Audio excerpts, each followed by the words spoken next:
years I just played for myself, and then when I come up here to Waterdown Fiddlers, that's when I really started to enjoy playing.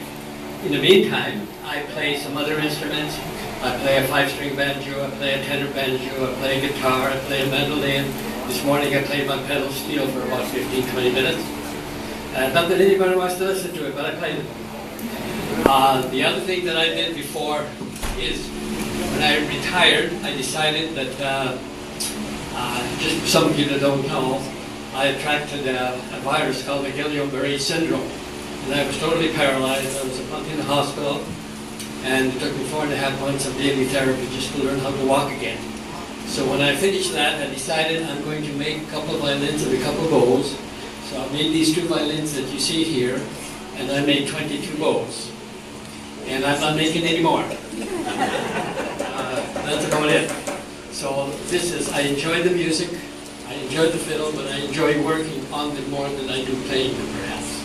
But my hands are giving out on me, I got carpal tunnel, my shoulder is bad. I'm getting old, so I'll pass it on. Is that it, Iva? You can have a look at them later on if you wish. Well, maybe you could tell us a little bit about the wood that is in the fiddles you made. I'll leave them up here for you so you can have a closer look at them. The back is maple, and the sides are maple, the front is spruce, and the rest of the tailpiece and the chin rest are ebony.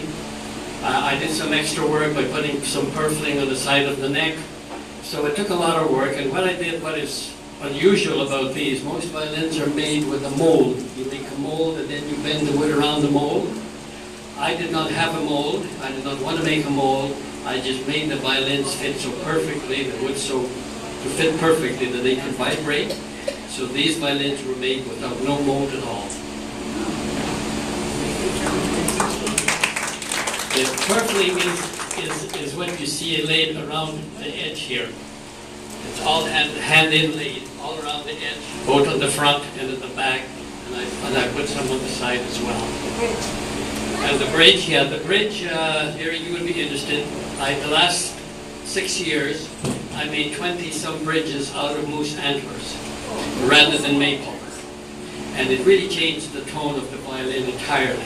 When I was talking to the University of South Carolina about that, and some other people in the United States that are making fiddles, they said that the bridge is the best filter on the violin. It all depends on the bridge a lot. So I made them out of moose, and I sent one to Czechoslovakia to Warhol Strings. They make violin strings. So I said, listen, I have a bridge. Would you fit it on? You have all the instruments to check it. And then let me know what you think, and send me the bridge back after if you don't want it. Well, I never got the bridge back. So I don't know what they did with it. But anyway, that's the story. So that's about it, Iva. Thank you very much, Bill. You see what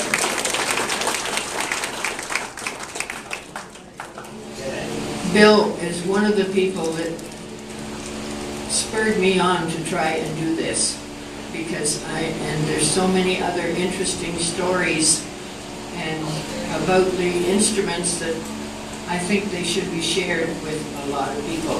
And I think our crowd here is very receptive to anything that we try to do. So bear with us, because some people, when I hand them a mic, they just shudder. So please bear with us. Not everyone is like Bill and can speak that well, but we do appreciate Bill and his talent, and feel free to come up and have a look at his fiddles here in the case. They are a real work of art, and he should be very proud. We should be very proud that we have him in our midst. Thank you again, Bill. And now we come to Hughie, and I think Hughie is going to tell us something about his guitar. As you know, Hughie also plays the squeeze box, but I think he wants to talk about the guitar, so we'll turn it over to Hughie. Good day. When I was young, I was 11 years old, and I was in the sanatorium, and that's the first time I got into music, because there was this guy in there, and he had an accordion, and he had a guitar. So that's when I started learning how to play. So the first guitar I got, I had a guitar in the breeches office. But I never had no glue at the time, so I took my handles out of the drawer and I put it behind, underneath the braid, underneath the guitar, in the guitar. Stuck two screws down with strings on it. It worked perfect.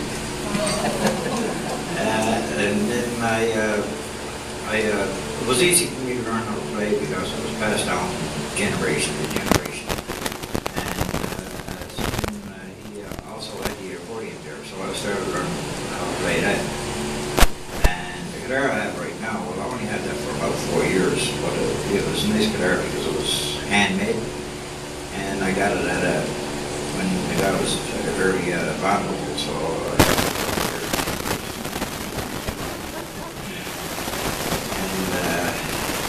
and we played music for, well, since I was 11 years old, but then there was quite a gap in between that I haven't played, so I'm not as good as what I used to be then. I am as good as what I am now. So that's about it for me.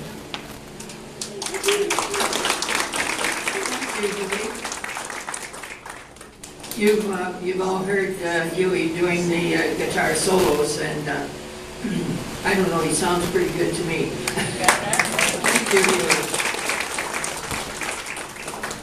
And now do we come to our very special people, Dan and Helen. They have been such ambassadors for our fiddling. Dan and Helen and Howard and I go back a long ways. I don't know, we started, 30 years in 79. I don't think it should be that long at all. But we go back a long ways to, we did a lot of gigs together. We had a lot of fun, whether it was at some country fair on the top of some old wagon, or whether it was in some fancy hall. Well, you name it, we've been to them all. But Dan and Helen have been wonderful friends, and we have had some wonderful times with music because of Dan and Helen. So I'm going to turn the mic over to Dan, and he's going to tell us a little bit about his fiddles.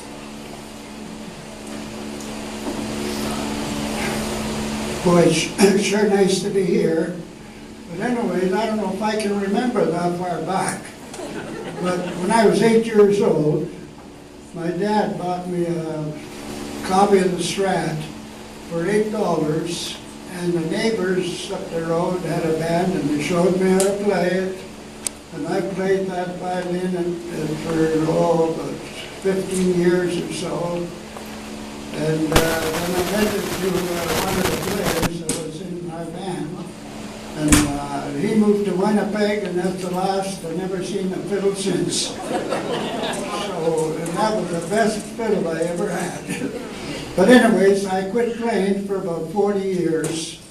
And like I was said, in '79, we started up a band. And we played all the dances in this area, and fairs, and you name it. And I don't know, I kept buying violins, and at that time the violins were $8, $10, $30, $40. And I've got a French violin at home, a Breton violin was made in 1802 by the Breton family. And then I bought this one from a chap that came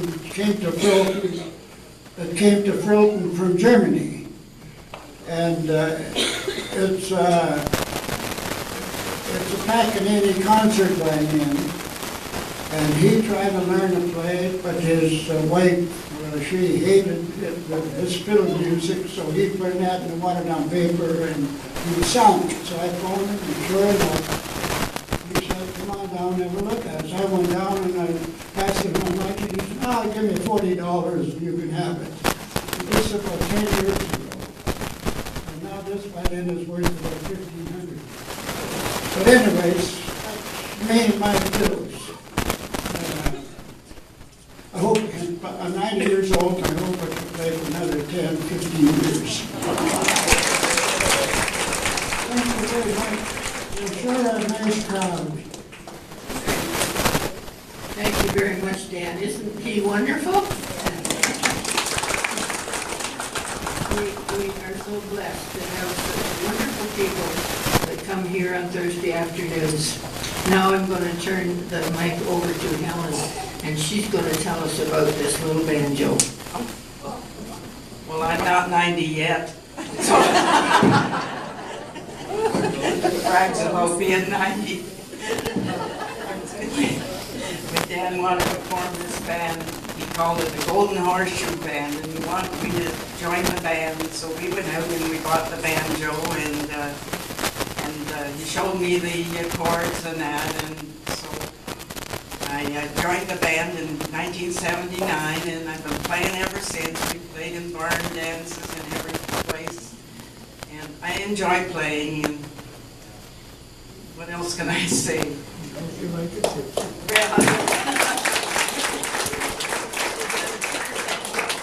Yeah, it's a four-string tenor. A Yeah, four-string tenor band. yeah. Can you tell everybody that? Oh, it's a four-string tenor banjo. And I love playing, and I chose the banjo to play, so I love playing it. Thank you, Helen. Isn't that something?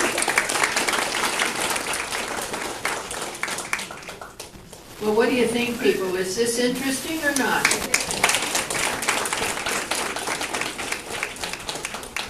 Do you want us to continue with this long list? Another day? Okay, we will do the same thing each week. We'll try to do 4 or 5 players, probably each Thursday afternoon. And try to take too much time from the playing, but I think you probably will all enjoy hearing the stories from our musicians. Thank you very much. We'll see you next Thursday afternoon, and thank you for your patience.